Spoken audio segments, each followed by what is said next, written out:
Do you want me to take you in for pee-pee? Hello, Tim. On your way home? Oh, finally. Oh, my feet ain't off now. Something the matter in there? Yeah, just a light. I noticed it's been burning for a couple of days now. Wondering if I shouldn't step in and tell him about it. I reckon they must have left it burning by mistake, you know. They'll know about it when they get their gas bill next month. Yeah, I know. It seems a shame, doesn't it?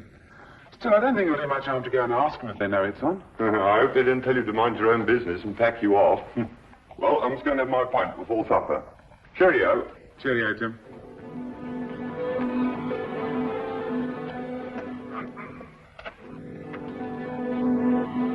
Afternoon, sir.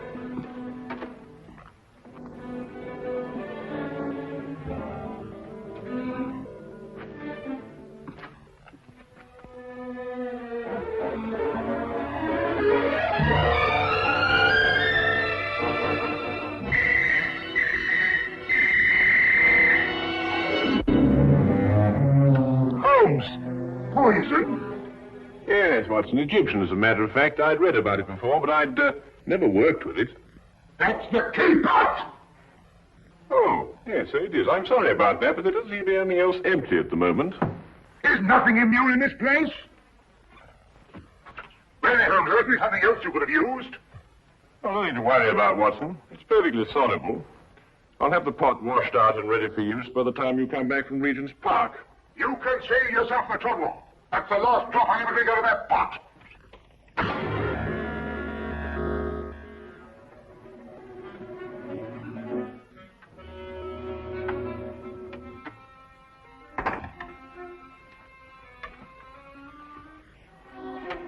I say, Holmes, how in thunder did you know I was going to Regent's Park? Well, a simple deduction, my dear fellow. Take a look at your clothes. Oh, what's the matter with them? I might easily be going to the club in these. You're immaculate, except for those old shoes. Hmm? Oh, those. I forgot all about those. So I deduce that you're going to a place where you're likely to meet people, but also you're liable to scuff your shoes. The gravel paths of a public park seem to fit that perfectly. But why Regent's particularly? We're lunching at 12:30, and since it's now nearly 11, I assume that your choice of parks is limited to the most convenient one, that being Regent's, of course. Simple deduction, really. I wonder who that can be this time of the morning. Would you care to deduce it, Watson? No, I think it'd be simpler if I just open the door. Would you be Mr. Sherlock Holmes? No, but won't you come in? It's Mr. Holmes I've got to be finding. I am Sherlock Holmes, madam. Won't you be seated? I will that. Sure, I've lost a bit of my breath. Have you come far? Clean up from Chelsea, I have, sir. Oh, that's a long way indeed. May I introduce my very good friend and colleague, Dr. Watson? Good morning to you. My name's Dugan, sir. Mary Dugan. No doubt you find it a bit odd having a stranger burst upon you in the height of the morning like this, but I've come from a house black with sorrow to ask your help. It is the house I work in. Is there some difficulty in the house? Difficulty? Aye, and more. There's murder. Murder, is it? Now, this is most interesting. Won't you go on, Mrs. Dugan? 'Tis the master of the place himself, Mr. Herringweed, that's dead. Found by the bobby of our street. Filled with a dose of something with a great long name, the old man was. But surely if he was found by the police... The police? Sure, it is them that brings me here. For they've come and rode young Mr. Vernon off to jail for committing the crime. Mr. Vernon? Aye, a strapping lad who was soon to marry Mr. Herringway's stepdaughter, Janet. I gather that you're not in agreement with the police, Mrs. Dugan. Ah, sure, that's the problem. That's what's been torturing me all through these black nights and making my life unbearable. For you see, Mr. Holmes, it was my testimony, and my testimony only, that's put Mr. Vernon in jail. It's because of what I told the police that he's sitting in the cell this very moment waiting for his time to go. And yet you believe that young Vernon is innocent? I'm certain the lad's innocent. Sure, I feel it in me bones. Yes, but I say, didn't you tell the police the truth? I told them the truth, sir, but somehow unbeknownst to me, I must have lied. Perhaps you'd better start your story from the beginning, Mrs. Dugan. Aye. Well, it all happened last Friday afternoon. Late in the afternoon it was, for I was soon to be leaving the house, having the weekend off as I do. It would be about 5 o'clock when there was suddenly a great clatter upon the door.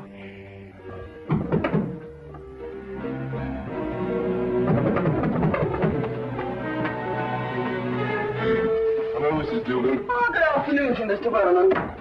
Mr. Herringway asked to see me. Is he in his usual ugly mood? Sure, you shouldn't be talking like that, Mr. Vernon. You know, it makes Miss Janet very unhappy to hear you two fighting all the time. Well, if he wasn't such a stupid old... Where is Janet? Oh, she's away to her aunt in Manchester. She wasn't to go until tomorrow. Oh, I know nothing of that, sir.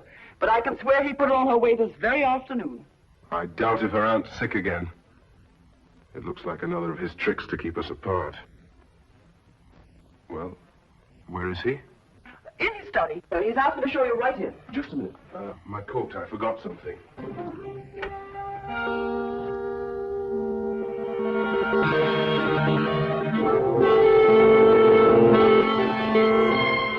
All right. Honey? Mr. Vernon, sir. Would that be all? No, Mrs. Dugan. I want you to remain. Remain, sir. Let's sit over there and listen to every word that's said.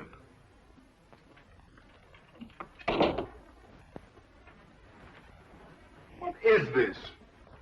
What have you got in your mind now? Young man, I have a very simple offer to make. And I want Mrs. Dugan here to be witness to it.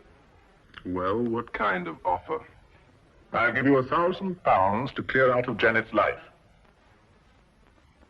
You must be out of your mind. On the contrary. Only a fool would refuse such beneficence. You disgust me. Your tastes don't interest me. I want only to rid you from Janet's life. Stay right here. I intend to finish. I happen to be in love with Janet. But I could hardly expect you to understand a thing like that. £1,000 is a lot of money. And for you, probably more than you'll ever have the rest of your life. Think of it. £1,000 just for clearing out. When I clear out, as you put it, I'm going to take Janet with me. I warn you, this is your only chance to gain anything. You must always win, mustn't you? Every little thing has to be your way. Even if it means destroying your daughter's happiness. I'm not interfering with her happiness. I only want to cleanse her life of a bit of trash. You may have had her under your fist all her life, but she'll break away now. No matter what you do, Janet's going to marry me. Mr. Herringway! Medicine. My medicine in a cupboard in the next room. I'll get it. Green bottle on shelf.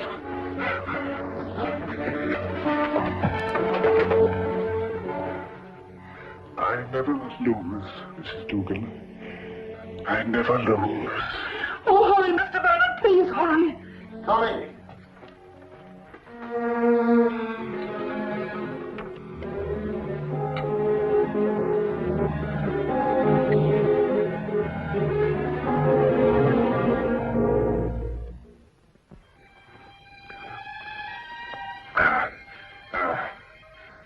Thank you. Feel much better. Well, there's no need to stare. I'm all right. Now get out of here. Both of you. Get out.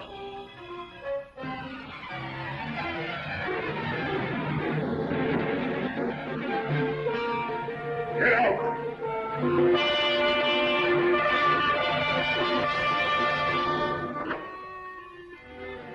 A few minutes later, I left the house.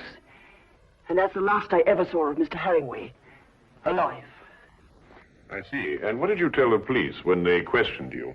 Sure, I told them everything. Just as it happened.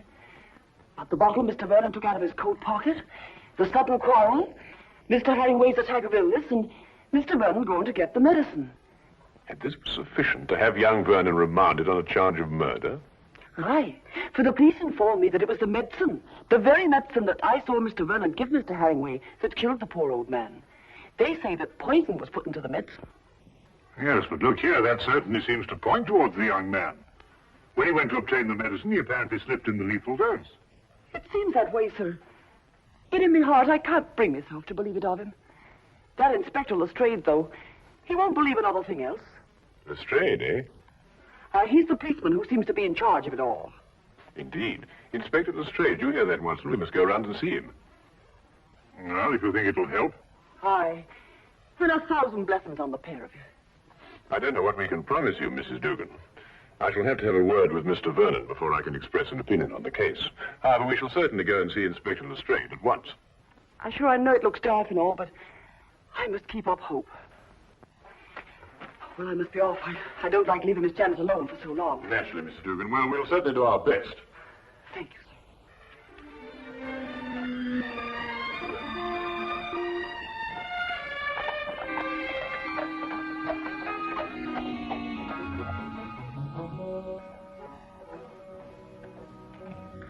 I can't see any reason for it. The man is guilty. Anything you want to know, I can tell you myself. Oh, come, Lestrade. I only want to ask the young man a few questions. It's time for my lunch. You needn't come. Now, look here, Holmes. There was a very large dose of strychnine in that medicine. The only person who could possibly have put it there was young Vernon. Or Mrs. Dugan? No, she didn't have any reason to. Besides, Vernon was a chemist. He had access to all sorts of poisons. Indeed, he was a chemist. You hear that, Watson? Young Vernon was a chemist. Eh? Yes, indeed, Holmes. Yes, I thought you'd be interested to hear that. Oh, I am indeed. It is most important, and I insist upon seeing the young man immediately. We have no time to lose, Lestrade. No time to lose. All right.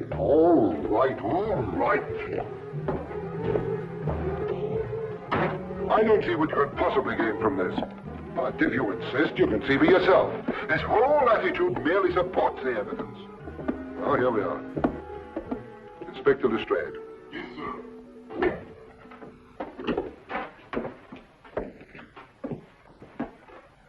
Well now, Vernon. Well now, Inspector. How many times a day are you going to bring me up here and subject me to your idiotic questions? I've already told you everything I know. I'm getting tired of repeating it every half hour so that it'll penetrate your dense brain. Look here, young man, that's hardly an attitude to take. You're charged with the most serious crime. Indeed, I am. And since it appears I'm to pay for it, my only regret is that I didn't have the pleasure of committing it. There's just one point. I don't know who you are, but you may as well know that I don't wish to answer any of your questions either. It appears I've talked myself to the gallows, and that should be enough. So good day to the lot of you. Good day to you, Mr. Vernon, and thank you very much. You've been most helpful.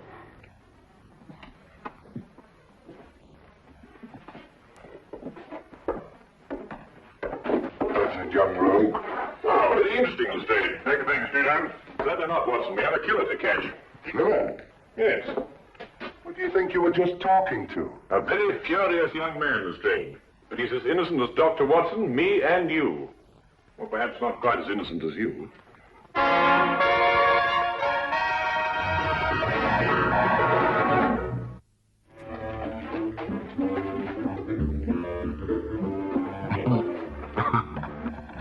What can you possibly find to be so amusing? What? Oh, I was thinking about Lestrade's face when that young scamp called him an idiot. Holmes, do you really believe that young man's innocent? Strychnine, Watson. Combined with the fact that young Vernon's a chemist. Tell me, how quickly does strychnine act? Oh, a matter of minutes. Half an hour at most. Exactly. He did not know that the house would be empty when he went to visit old Mr. Hanningway. He fully expected that Mrs. Dugan and Janet would be there. Why not? Mrs. Dugan indicated that. All right. Now, would a man with a wide variety of poisons to choose from choose a quick-acting drug, which offered him no chance of an alibi? Or would he be more likely to choose something a little slower, which would allow him ample time to be miles away at the time of death? Yes, I follow your reasoning, Holmes, but surely you don't accept that as conclusive. Oh, I didn't. Until I spoke to young Vernon. But you didn't learn anything from him, did you? Ah, here's the mortuary. Shall we go and have a close look at the victim, Watson?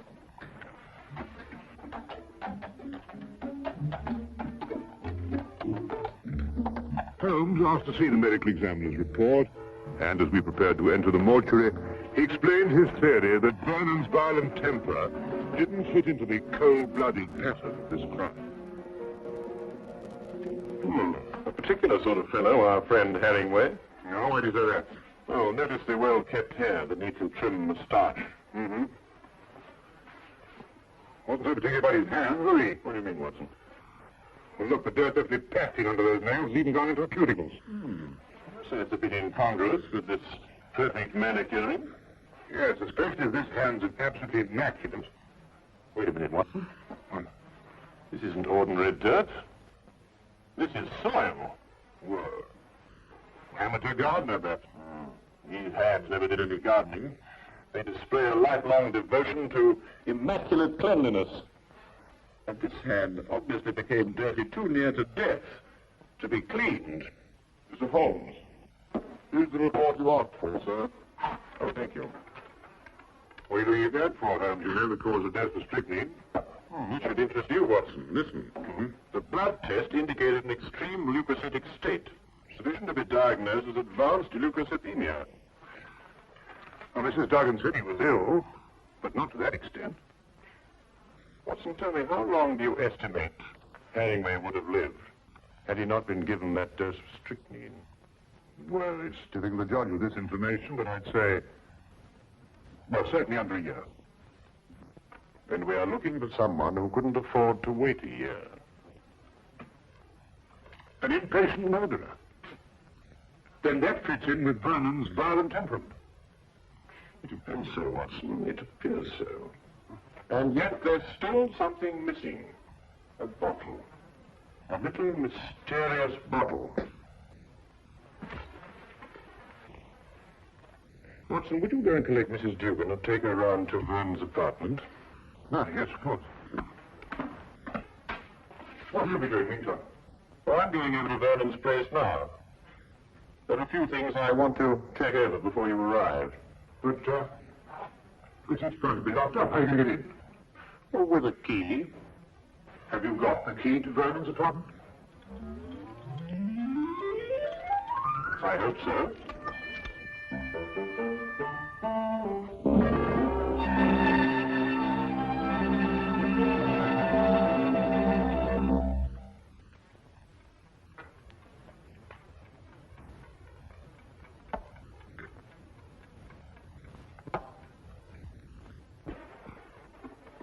We came as quickly as we could. Thank you, Watson. You think it's proper busting into a strange man's apartment like this? It isn't proper in the least, Mrs. Dugan, but if we're going to help young Vernon, I'm afraid there's very little choice. What is it you want me to do? Do you believe, Mrs. Vernon, that you could identify the bottle that he took from his coat pocket on the day of the murder? Yes, I think I can. Good. Then would you mind examining these and take your choice, if any?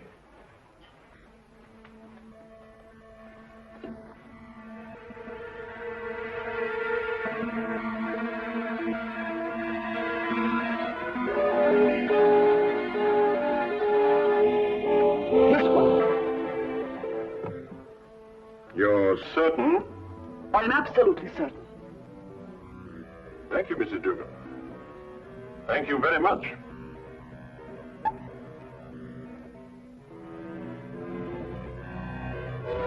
Holmes. It's all right, Watson. It's quite harmless. It's oil of cloves. Oil of? Mrs. Dugan, I presume that your employer was a teetotaler. He was that. There was never a drop of anything at all in the house.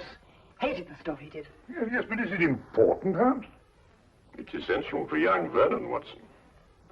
We have now only to visit Mr. Herringway's study to forge the final link of proof against a most amazing murderer.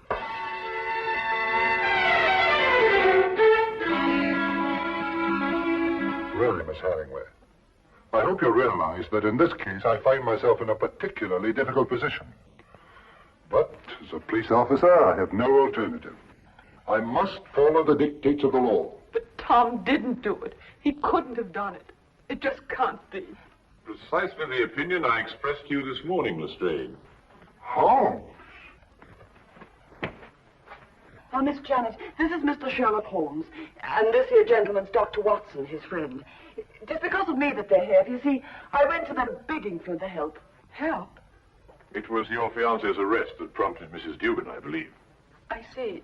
Sit down, please. Well, really, Holmes, why do you persist in this? I've always had the greatest respect for your ability, but in this case, well, you astound me. Oh, no, come along, Lestrade. Well, it's true. Vernon had access to poison. He was here when it was taken. And above all, look at the motive. Just look at the motive. Who else had such a motive? Who else? Inspector, you didn't know my stepfather. He was a tyrant who loved nothing, no one. His whole ambition was power, and his whole pleasure was to rule.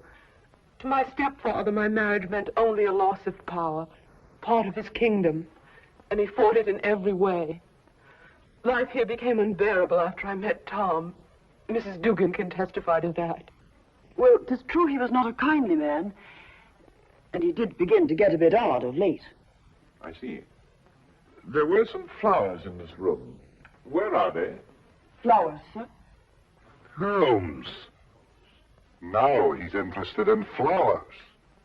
Petunias, perhaps? Mrs. Dugan? Why, sure, I put them out in the yard to get into the sunlight, sir. So dark it was in here.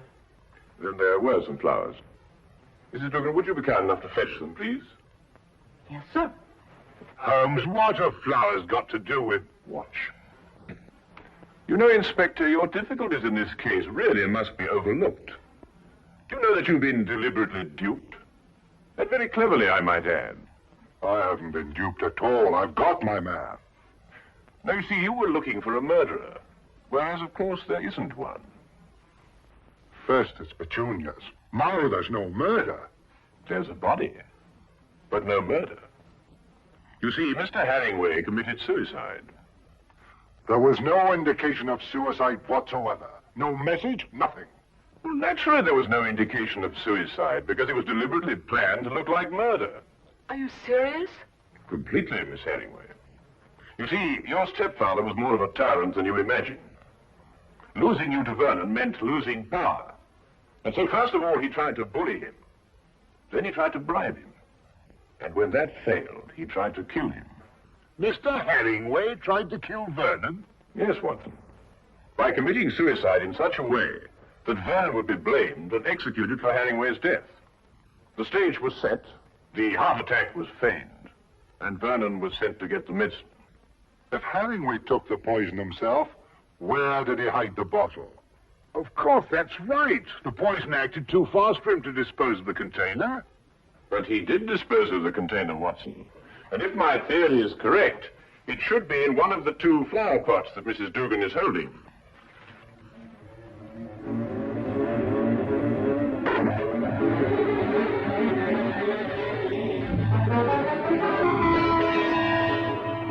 And a chemical analysis revealed that it contains strychnine. The dirt under the fingernails. Exactly, Watson. And you say it got there close to the time of death? Then Harringway committed suicide. Yes, Lestrade. And Tom is innocent. Go! Go! Simple. Completely. Holmes, you never did explain to me what the oil of clothes was for. Oh, you mean the mysterious little bottle that Vernon removed from his coat pocket? Yes, sir. Oh, it's really quite simple, you know. You see, Vernon stopped at the pub for a few stiff whiskies to brace himself for his interview with Harringway. But the old man was violently opposed to the use of alcohol, so he had to do something to remove the evidence from his breath. Oil of cloves is quite common for that purpose. Ah, I see. Tea? No, none for me now. I've had some before. My digestion is not quite up to it. Your digestion? Yes, I forgot and had a mixed our tea with some of that rare Egyptian poison.